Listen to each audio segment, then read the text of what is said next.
नमस्कार मित्रांनो, job alert आपल्या चॅनलमध्ये आपलं स्वागत आहे. पोस्ट ऑफिसमध्ये भरती निघालेली आहे. ग्रामीण डाक सेवक, असिस्टंट ब्रांच पोस्ट मास्टर आणि ब्रांच पोस्ट मास्टरसाठी या पदासाठी भरती असणार आहे.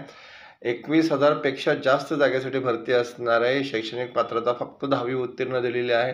भरतीबाबत आपण सविस्तर जाणून घेऊया. ग्रामीण डाक सेवक नोटिफिकेशन प्रसिद्ध झालेली आहे. ग्रामीण डाक सेवक या पदासाठी ऑनलाईन एंगेजमेंट शेड्यूल 1 जानेवारी 2025 या वर्षासाठी ग्रामीण डाक सेवकची जाहिरात प्रसिद्ध झालेली आहे. आता इथे रजिस्ट्रेशन, ऑनलाईन ॲप्लिकेशन आणि एडिट करेक्शन विंडो कधीपर्यंत अर्ज करायचं तुम्हाला इथे तारीख दिलेली आहे. Registration and submissions of applications 10 फेब्रुवारीपासून इथे अर्ज सुरू झालेला आहे. तर शेवटची तारीख आहे 3 मार्चपर्यंत इथे अर्ज करू शकतात. तुम्हाला जर अर्जामध्ये काही करेक्शन करायचं असेल तर 8 मार्च ही शेवटची तारीख दिलेली आहे. तोपर्यंत तुम्हाला जर काही करेक्शन असेल तुम्ही 8 तारखेपर्यंत करू शकता. त्याचबरोबर इथे हे जे पद आहे असिस्टंट ब्रांच पोस्ट मास्टर, त्याची जॉब प्रोफाईल दिलेली आहे. नेमकं ब्रांच पोस्ट मास्टरला काय काम करायचं असतं. त्याच्यानंतर असिस्टंट ब्रांच पोस्ट मास्टरचा जॉब प्रोफाईल इथे अवेलेबल आहे. त्याच्यानंतर ग्रामीण डाक सेवकची पण इथे जॉब प्रोफाईल दिलेली आहे. आता तुम्हाला हे जे पद आहे या पदासाठी वेतन किती मिळू शकतं. साधारण ब्रांच पोस्ट मास्टरसाठी इथे तुम्हाला 12,000 ते 29,380 रुपयापर्यंत इथे वेतन मिळू शकतं. त्याचबरोबर असिस्टंट ब्रांच पोस्ट मास्टर आणि डाक सेवक या पदासाठी 10,000 ते 24,470 पण तुम्हाला इथे सुरुवातीला वेतन या दरम्यान मिळू शकणार आहे. त्याचबरोबर ह्या पदासाठी जे अर्ज करायचे आहे ते ऑनलाईनच अर्ज करायचे आहे. एज लिमिट दिलेल्या या पदासाठी minimum age for all post तिन्ही पदासाठी कमीत कमी 18 वर्ष असणं गरजेचं आहे आणि मॅक्झिमम 40 वर्ष दिलेलं आहे जनरल कॅटेगरीसाठी. आणि जे उमेदवार कॅटेगरीमध्ये येतात अशा उमेदवारांना वयात सवलत दिलेली आहे. जसे की SC STना 5 वर्ष वयात सूट आहे, OBCना 3 वर्ष, त्याच्यानंतर पर्सन विथ डिसॅबिलिटीजला 10 वर्ष दिलेले आहे आणि PWD OBC कॅन्डिडेटला 13 आणि PWD SC STला 15 वर्ष वयात सूट दिलेली आहे. Qualification as on the date of notification, शैक्षणिक पात्रता काय असणार या पदासाठी तर educational qualification for engagement GDS in secondary school certificate म्हणजे 10वी उत्तीर्ण असणं गरजेचं आहे. 10वी उत्तीर्ण उमेदवार या पदासाठी अर्ज करू शकतात आणि 10वीच्या मार्कच्या बेसिसनुसार तुमचा या पदासाठी निवड केली जाणार आहे.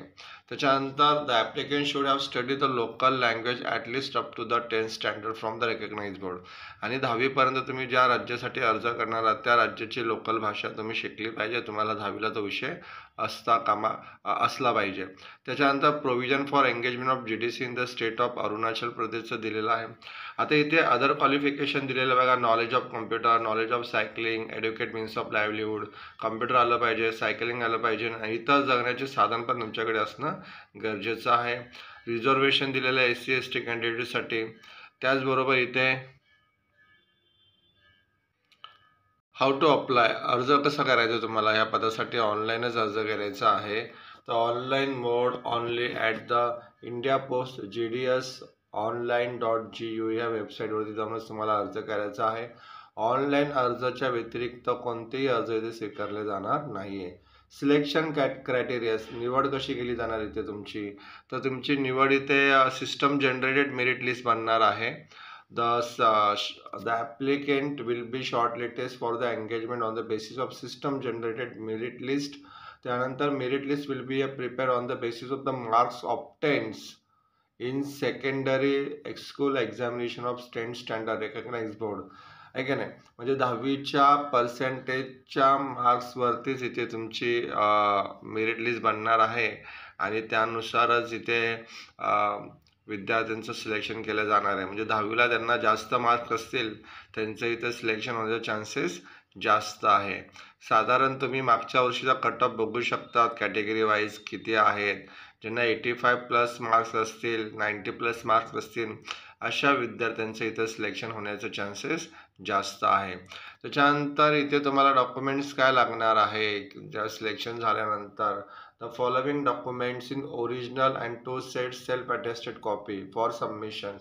काय काय असणार आहे, मार्कशीट आहे, आयडेंटिटी प्रूफ आहे, कास्ट सर्टिफिकेट आहे, जर तुम्ही हँडिकॅप असाल तर PWD सर्टिफिकेट, EWSमध्ये अर्ज करत असाल तर त्याचं सर्टिफिकेट, ट्रान्सजेंडर असेल तर त्याचं सर्टिफिकेट, डेट ऑफ बर्थ आणि medical certificate issue by the medical officer of any government. हे सर्टिफिकेट असणं गरजेचं आहे. फायनल सबमिशनच्या वेळेस तुमच्याकडे हे कागदपत्र असणं गरजेचं आहे ज्यावेळेस तुमचं सिलेक्शन झाल्यानंतर. आता इथे तुम्हाला ऑनलाईन अर्ज करण्याची लिंक मी डिस्क्रिप्शनमध्ये दिलेली आहे. तुम्ही ऑनलाईन अर्ज करू शकता. त्याचबरोबर जे इन्स्ट्रक्शन्स आहेत अर्ज करण्याचे ते सविस्तर वाचून तुम्ही ऑनलाईन अप्लाय करू शकतात. धन्यवाद मित्रांनो.